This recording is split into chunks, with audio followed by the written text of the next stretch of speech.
All right, everyone, there have been numerous political meltdowns in the wake of the Georgia special election. Of course, Ossoff, the Democrat, only 30 years old, about my age, actually, lost handily against Handel, who was taking up cotton. He had vacated his position, so they had to have a special election.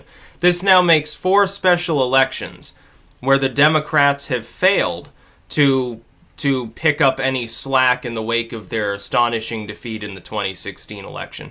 This is the 4th time. Now they're talking about, oh, but there are 2 more special elections to go.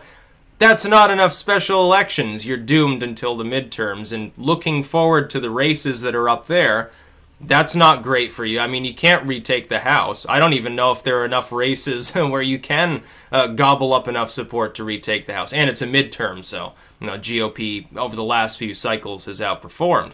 In the Senate, you got a bunch of potentially vulnerable Democrats and only like 3 or 4 potentially vulnerable Republicans. You have to defend a lot more than you can go on the offense. And what this race shows us between Ossoff and Handel, or Handel, I'm not sure exactly which way to pronounce it. This shows us that the Democrats, like with 2016, they can outraise and outspend an opponent, and it really doesn't matter because their only real platform is we're the anti-Trump party. Now, Nate Silver, once again, he gave a 70-30 chance that Ossoff would win, which means he was wrong yet again. I didn't bother to weigh in on the race because, like, it's just a special election. It's not a main sort of midterm or anything like that. I didn't really care who won, honestly, because you got basically a neoconservative, maybe, against a neoliberal. What's the difference? Who cares, essentially? I'll try to weigh in on the next 2, though. I think, in all fairness, it'd be a good thing for people. But he loses. Now, he's young, potentially charismatic, not completely out there, not like totally screwed up, but the Republicans simply said, oh, well, here's Nancy Pelosi. You should vote against her movement. That certainly is going to help in a place like Georgia. And then they break out chanting when Ossoff loses. Last night they break out chanting Trump, Trump, Trump. All Trump had to do was tweet support in the election and managed to offset any gains the Democrats were making by 7-1 outspending. The Democratic mode of operation right now is we raise a lot of money, we spend a lot of money, and we're not Donald Trump. It hasn't worked so far, and it's not going to work. What they need to do is some soul-searching as a party. You even have people now openly proclaiming that a schism would be a good idea. Essentially, there were people saying, oh, why don't we take up a bunch of progressives in some of these areas where their message could do well and get them elected? Here's your answer, long and short. The neoliberals within the Democratic Party don't want to deal with progressivism because they're not progressives. They are as far removed from them as any so-called conservative, some rhino, some neocon like John McCain. That is, the mainline GOP and the main core of neoliberal Democrats are fundamentally the same. They only disagree on which wedge issues to use to drive people apart to try to cobble together 51% of the voters in any given region that happens to be voting at the time.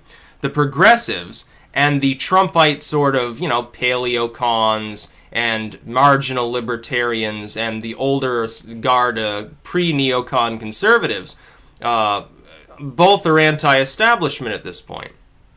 During the last election, this led to Trump being nominated and winning because he was the one that wasn't part of the centrist core of the neocons.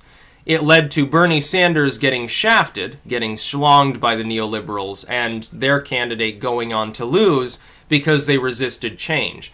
Increasingly, as the Democrats continue to wither away, and this is what will continue to happen, I don't expect they'll win the next 2 special elections. I expect they may very well lose support in the midterms.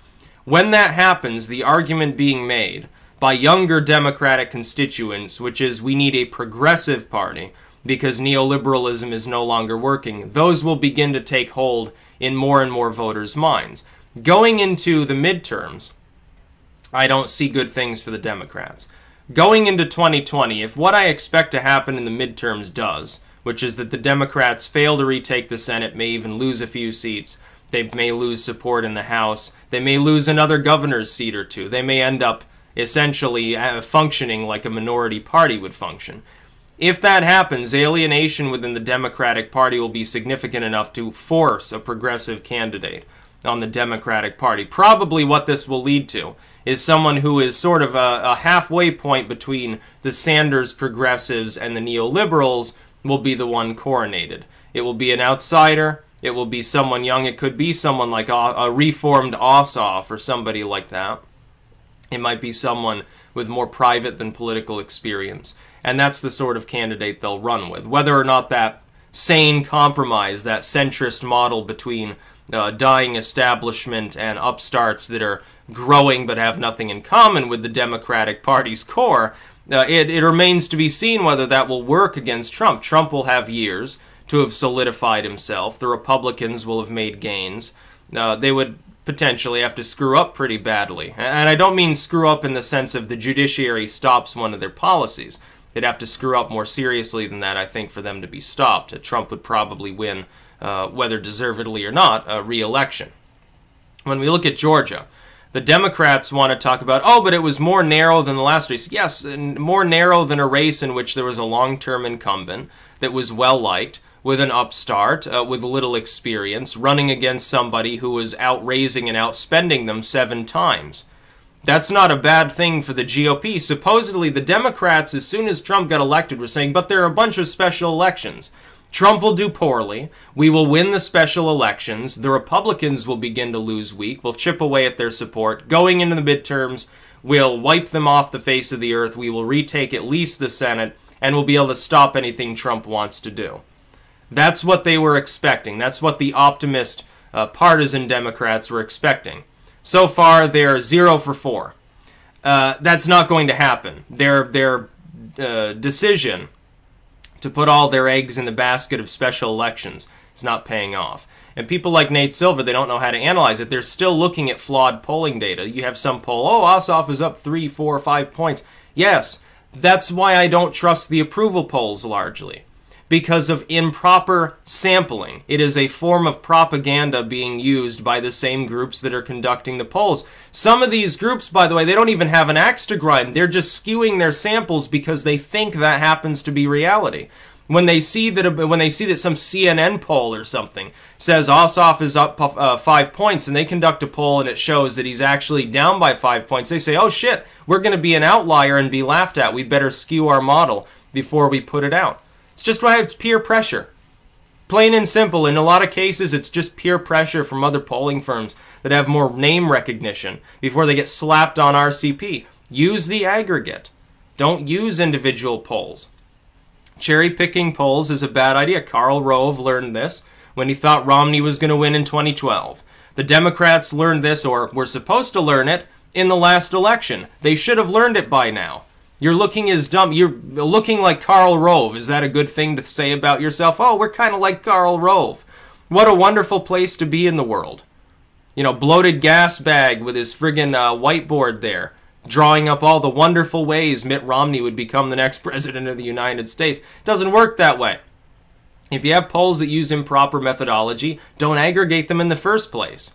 Don't use them in your models. RCP is going to aggregate them just because they have a habit of just throwing everything at the wall and hoping that their number is somewhere in the ballpark of reality. It wasn't. RCP's numbers were off because they were being dragged to one side by improperly conducted polls. They should have purged all those firms. They should have asked them, well, are you going to change up your methodology?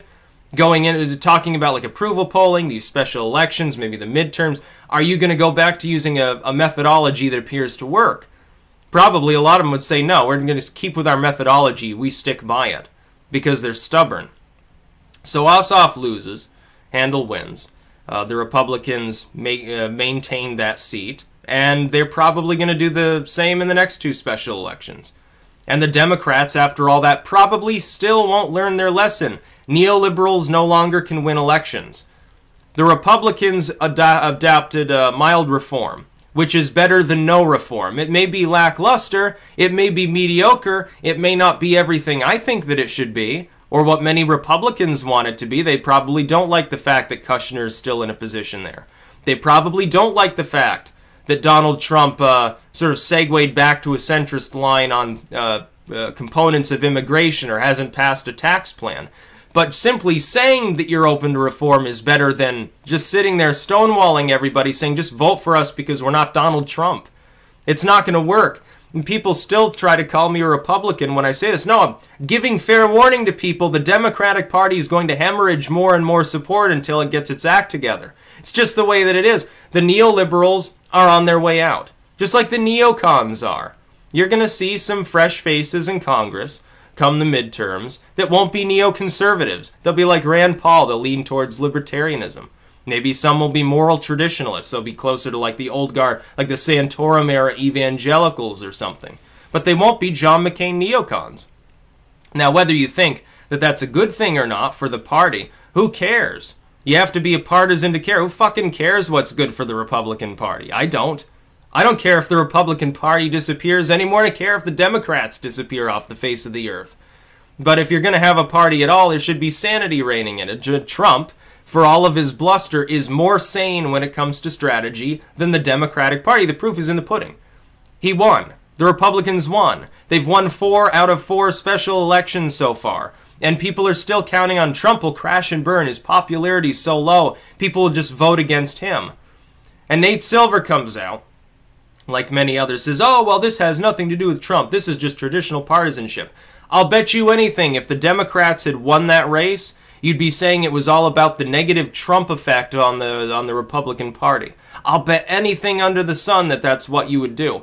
Why isn't it? Nate Silver was so accurate in the past. Why does he persist in shooting himself in the foot over and over again, to the point where the Las Vegas mafia is going to come after him for their due at some point? Why exactly does he persist in using these obviously flawed polling models? He's supposedly loves statistics. Well, you should know about sampling then. Why aren't you paying attention to that? All of these polls have either been deliberately cooked, or because of peer pressure from cooked polls, they skew their own methodology and lose accuracy. It's a terrible place to be. So Ossoff is out. Handel wins.